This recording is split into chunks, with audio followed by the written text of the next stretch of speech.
Hello, welcome back to the podcast. Stuck in a rut, read a book, don't like to read, take a look, and I'll read the book for you. Welcome to Jordy's Book Report, the podcast, episode 7. Today's book is Why We Get Sick by Benjamin Bikman PhD. So I should have called him doctor, but I messed that up. Welcome back to the podcast.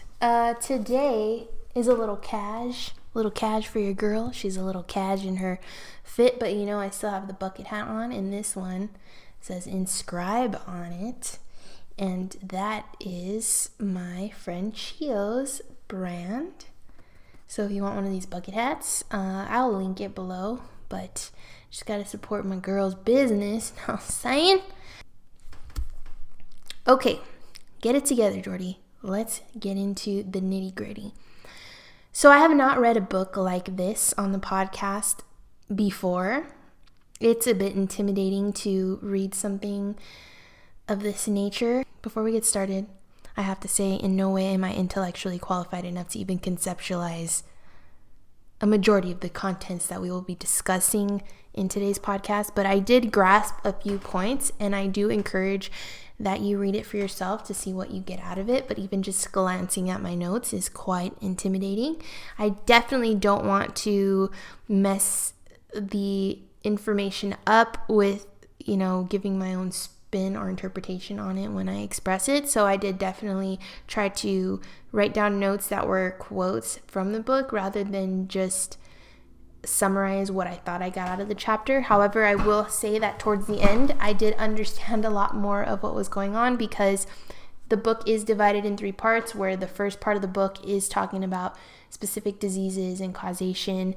The second part of the book is talking about pretty much the same thing. And the third part of the book is basically the active solutions, or the way that we can remedy this problem of being sick. And that part I understand, because that's what I do for a living, and a lot of it was in alignment with what I already do and what I've learned. So thankfully, because I specialize in that topic of health and fitness and nutrition, I have a good understanding of that area, and I was able to learn some stuff there that I didn't know, a few things, and I'd love to get into that. But for now, I just want to read my notes, but not only read my notes, I would like to also read a Reddit post about it, because I think that it'll give you a good idea of what we're diving into. So I read this post on Reddit that says, it sums it up in about a paragraph. So I'm going to recite that for you before getting into the book, just so you have a better idea of what this book is about. Now, I know I've been rambling up to this point, but I must stress the importance of understanding these things and the value of understanding these things in your life, whether you're into health and fitness or not. I think it's super important to read this book or something like it, and I would really encourage you to do so that you can get what you need to get out of it. You might have certain illnesses that are common in your family, and I guarantee you that this book probably covers them. So if you can learn more about those illnesses, you can, learn how to maybe prevent them, or prevent yourself from suffering from them if, people generations before you and your family have suffered from them. Because one thing that this book reinforces is that, yes, we are genetically predispositioned to certain illnesses. Possibly our genetics, they do play a role in, the things that we go through in life, but they are not the only factor. And there is a big part of our health and well-being that it's basically in our hands. The responsibility is in our hands, or it's solely our own. Yes, we can use the excuse of genetics, but a lot of times things that we're genetically prone to suffer with can be prevented or minimized greatly by our activity choices, our activity level, and our choices when it comes to what we consume. So getting my hair out of my face, and I'm getting ready to read this Reddit post. So in this book, and this is a direct quote from the Reddit post that I will link in my show notes, a scientist reveals the groundbreaking evidence linking many major diseases, including cancer, diabetes, and Alzheimer's disease, to a common root cause: insulin resistance, and shares an easy, effective plan to reverse and prevent it. We are sick. Around the world, we struggle with diseases that were once considered rare. Cancer, heart disease, Alzheimer's disease, and diabetes affect millions each year. Many people are also struggling with hypertension, weight gain, fatty liver, dementia, low testosterone, menstrual irregularities, and infertility, and more. We treat the symptoms, not realizing that all the diseases and disorders have something in common. Each of them is caused or made worse by a condition known as insulin resistance, and you might have it. Odds are you do. Over half of all adults in the United States are insulin resistant, with most other countries either worse or not far behind. In Why We Get Sick, internationally renowned scientist and pathophysiology professor Benjamin Bikman explores why insulin resistance has become so prevalent and why it matters. Unless we recognize it and take steps to reverse the trend, major chronic diseases will be even more widespread. But reversing insulin resistance is possible, and Bikman offers evidence-based plans to stop and prevent it with helpful food lists, meal suggestions, easy exercise principles, and more. Full of surprising research and practical advice, Why We Get Sick will help you to take control of your health. If you do want to get this book, you can get it for free. If you don't already have Audible, you can go to audibletrial.com/Jordy, and you can get a free month and a free book, and this can be your book. So I'm going to read my notes, and then I'm going to talk a little bit about what I understood from the book. I found it very helpful, and it was a good reinforcement of things that I do feel like I already know or have learned in my years of being a health and fitness coach. So, of course, I'm not a scientist, I'm not a PhD, or I don't have a PhD, and I haven't done extensive study as the author has in this book, and I know probably about 3% of what this person probably knows on the topic, so I think that it's definitely helpful to read it. Now, there was so much in here. He really, really went in on each and every single illness that, he links to insulin resistance, and it seemed like pretty much all of them, to be honest. From the top of my head, I can even think of, he talks about PCOS, which I work with a lot of women, and I know a lot of women have PCOS. He talks about ED, that is my fellas, and that's a pretty common thing, and that's linked to this, as well as Parkinson's, MS, diabetes, Alzheimer's, epilepsy, and so many other things that, you wouldn't think all have a very common denominator, and something that if treated or prevented or we are aware of, we more likely than not will not struggle with these things or be less likely to struggle with these things. So let's get into it. The hidden epidemic at the root of most disease and how to fight it. Forward. This is just information from the forward. Medical science has advanced considerably in the last century. In the 1900s, the top killers were ammonia, or is it pneumonia, gastrointestinal illness, and tuberculosis. Thanks to antivirals and antibiotics, infections rarely kill people. Today, if we ask the question why we get sick, we have very different answers. Heart disease, cancer, Alzheimer's, and diabetes. Over the past few decades, all of these conditions have been on the rise. Why? Usually from too much insulin in the blood. In 30 years, the diagnosis of diabetes has quadrupled. People with diabetes are also at higher risk for stroke, cancer, blindness, and other life-threatening illness.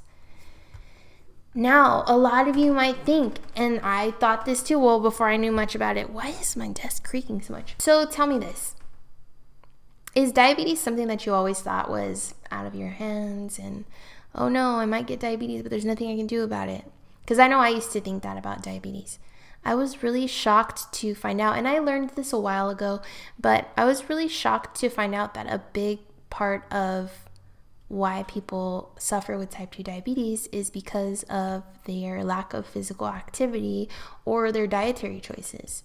And this book really explains in depth how that's the case and how you can regulate your insulin and do all these things to help and combat that and even prevent that. So if you are at risk for diabetes, I really recommend that possibly you might want to pick up this book. But I learned a few years ago when I learned about the ketogenic diet that diabetes was something that could be reversed or prevented through diet.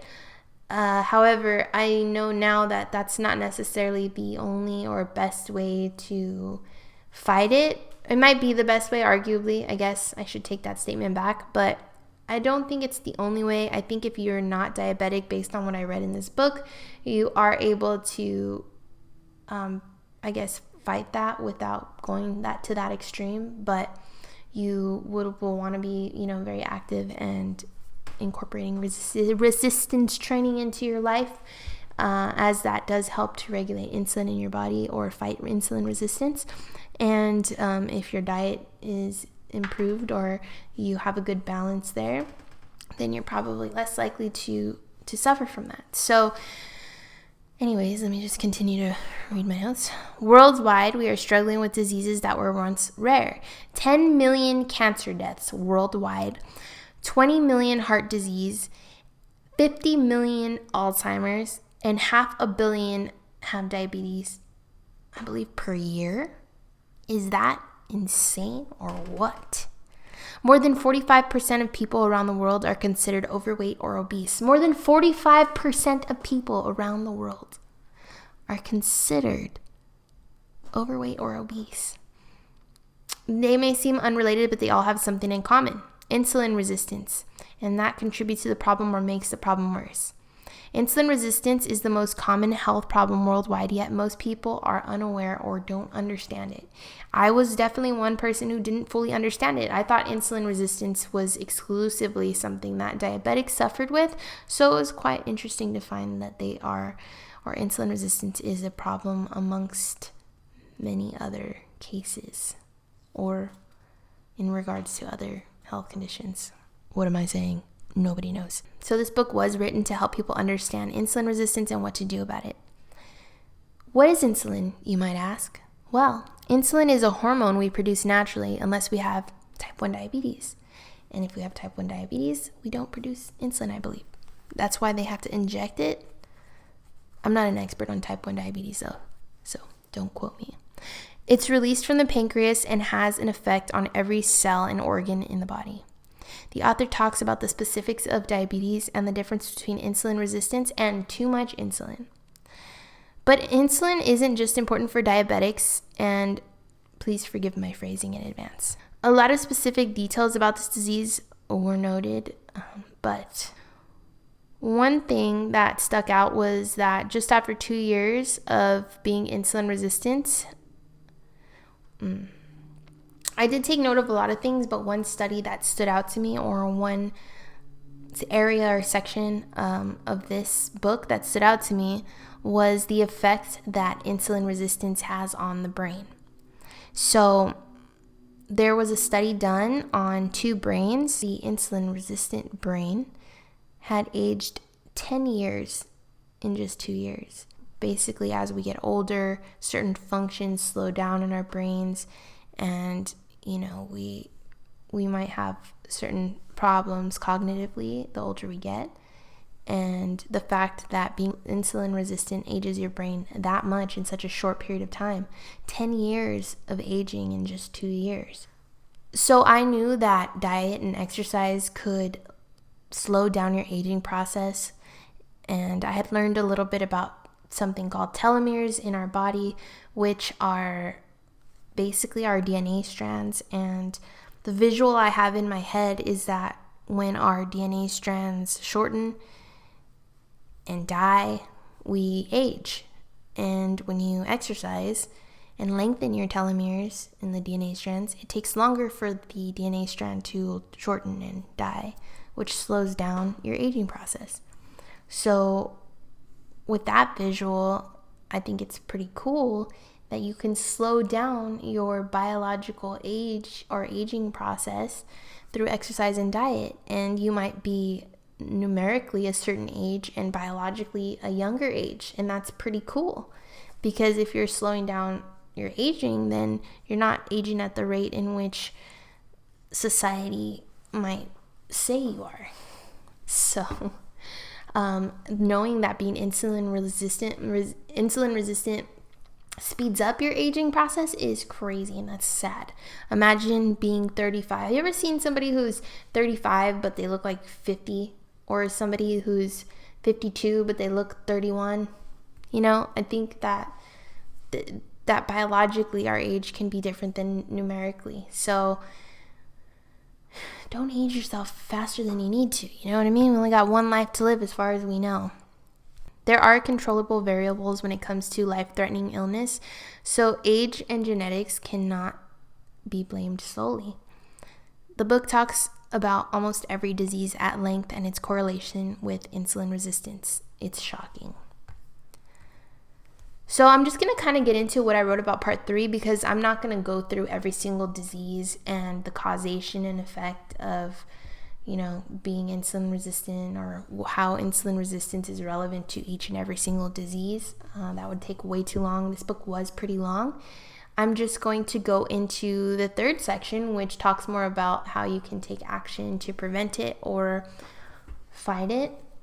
So one thing that I thought was an interesting indicator of insulin resistance was skin tags.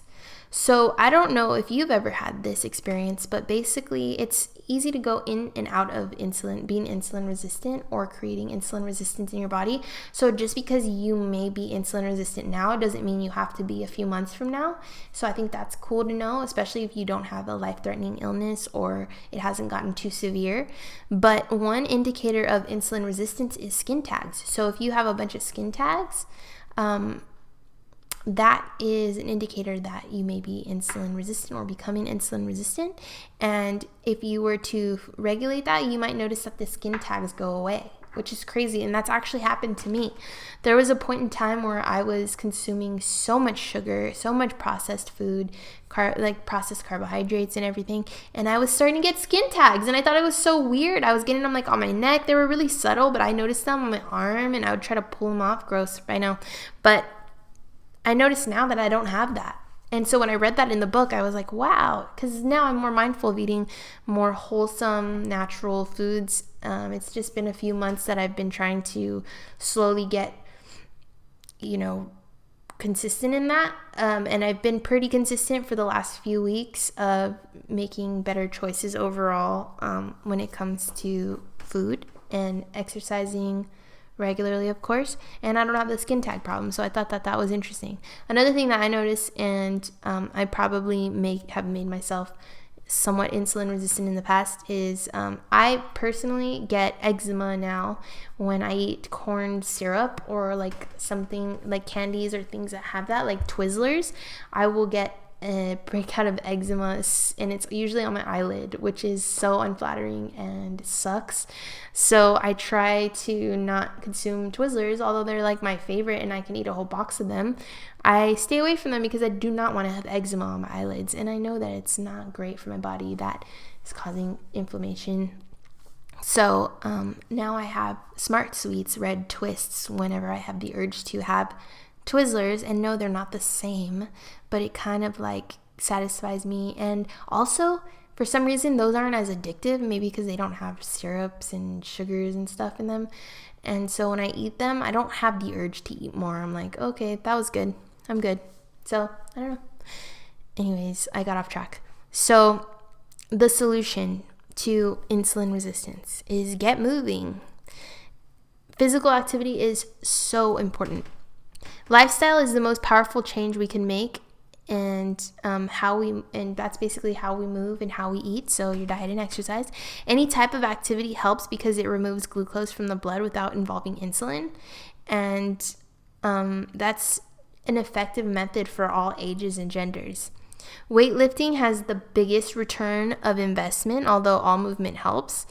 And to get the benefits of the weightlifting, you want to avoid sugary drinks and foods for as long as you feel comfortable after the exercise. So one thing that I noticed in this book, or one thing that was said, was that you don't want to drink your carbohydrates because they hit your body differently than eating them. Like, let's say you're drinking apple juice versus eating an apple. You get fiber and vitamins from eating the apple, whereas with the apple juice, all you get is the pure hit of sugar with none of that other stuff. So definitely try not to drink your carbohydrates, Gatorades, and all that stuff. Don't do it. I like something called Protein 2.0. It's like this water it's protein infused water, and it's low carb. It has like 1 carb, or some of them have 7 carbs. It just depends which one you get.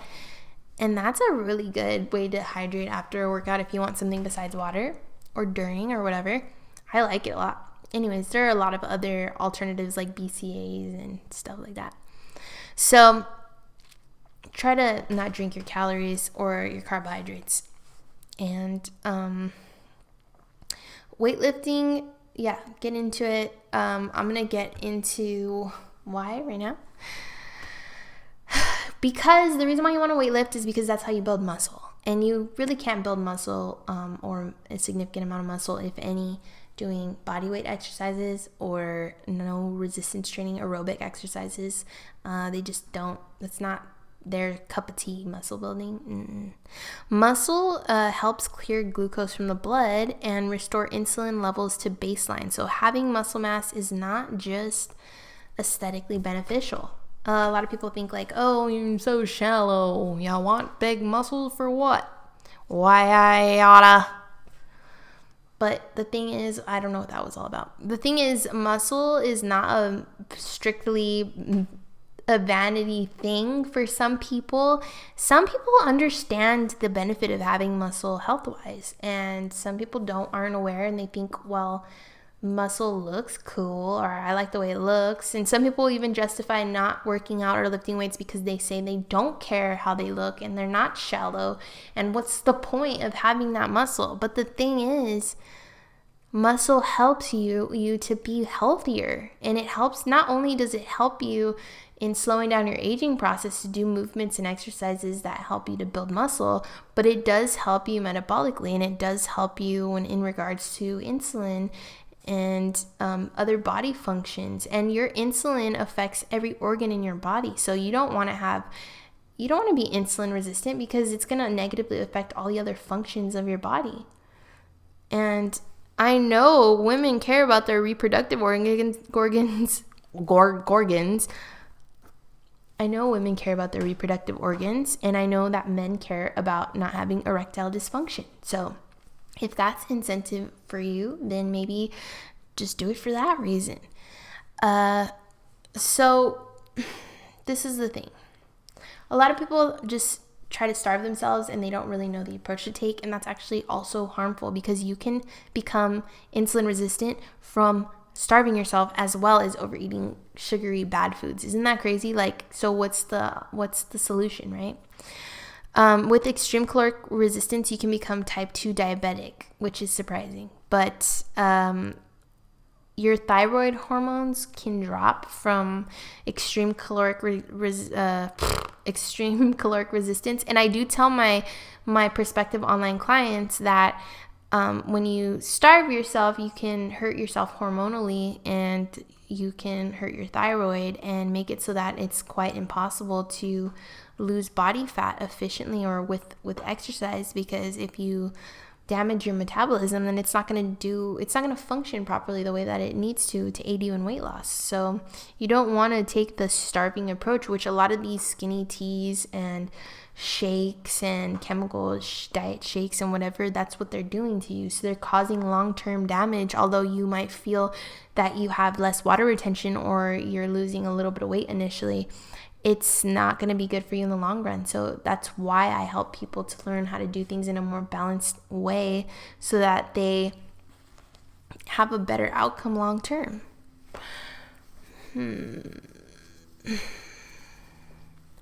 So another cool thing that I learned in this book that I didn't know was that if you eat your starchy carbs at the end of a meal, after protein and vegetables, it makes a significant difference in the impact that those starchy carbohydrates or carbohydrates have on your insulin levels. So if you gotta have rice and stuff, what I learned was that you want to eat your chicken and veggies on the plate and then eat your rice last. It makes a difference. There have been studies that prove that. So, I'm going to talk a little bit about how resistance training is beneficial to both sexes, and although it's like I said, it's proven to be more effective in helping your body regulate insulin levels than aerobic exercise. Whatever you can do is good to do. But weightlifting, although some women might not find it appealing, it definitely is for everybody. And I will say that the effects of weightlifting are definitely different for men and women. I didn't know this exactly, but I did know that women have a significantly harder time building on muscle mass and looking quote unquote bulky. And I didn't realize that it was because of the hormonal differences between men and women. So when men lift heavy weight and do strenuous exercise, they're more likely to get bulky, muscular, big, and women don't. And I even noticed in myself that I would try to lift super heavy consistently, and I never got bulky or manly looking or muscular looking.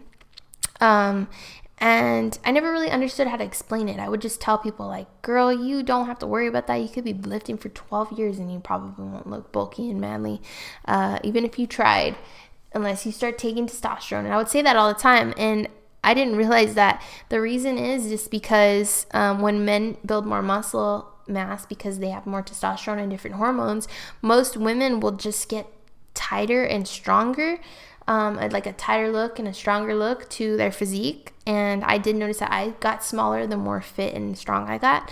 And it just has to do with our hormones are different. So you don't have to ever worry about that if you're a female or male. And you can work out and do resistance training at any point in life. Yes, it's hard for everybody to start. I've worked with 24-year-olds that have a hard time doing basic exercise movements. So it really has little to do with age and more to do with your, I guess, the fitness level that you're at the moment, which can always change. Because I know women who are in their 50s who've been working out and doing weightlifting style exercises and aerobic exercises most of their lives, and they are not struggling with it nearly as much as a 24-year-old who's not active. But that 24-year-old can be a different person for 3, 4, 5 years down the line if they're consistent with their resistance training and exercise. And somebody who's in their later years could start doing it and slowly become more fit and healthy over time. Although it might be initially a struggle or intimidating to do, it's not something that's impossible or off limits. So that's all I got to say about that. Anyways, if you want to learn more about what this author has to say about very specific diseases, and if you need a better explanation of insulin and insulin resistance, I do encourage you to look at this book, to read this book. And if you feel that you have a good enough idea and you want to just start eating more wholesome foods and exercise more, and that's what you're going to take away from this, then great. If you want help in that area, that's what I do for a living. So I do help people learn how to eat appropriate calorie amounts for their body and goals. And I do help them to have a balance of proteins, fats, and carbs, which is important.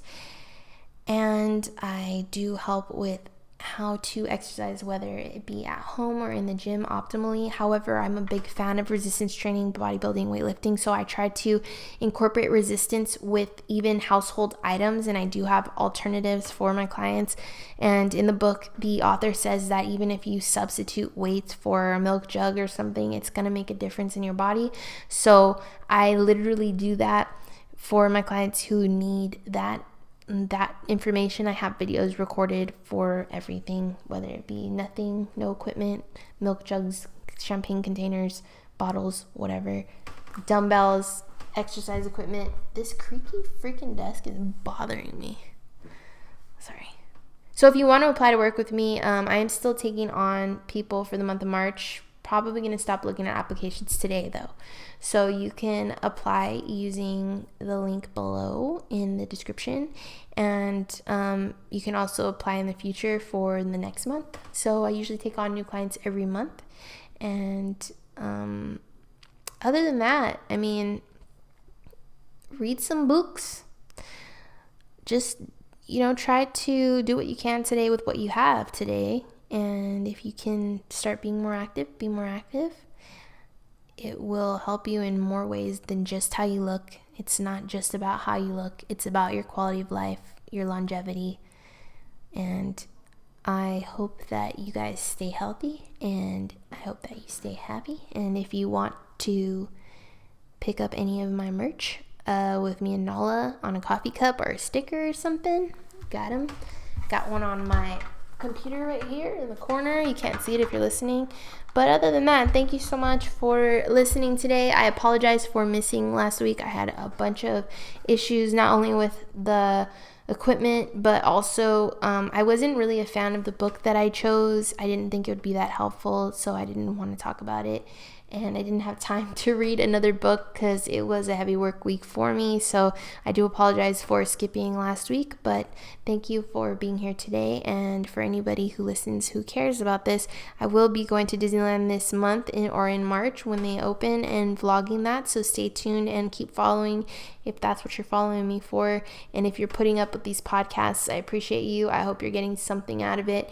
And I guess I don't know how to wrap this up for some reason. And that's what happens when you take a week off. So I will see you on the gram, or I'll see you on the tube, and talk to you soon. Bye.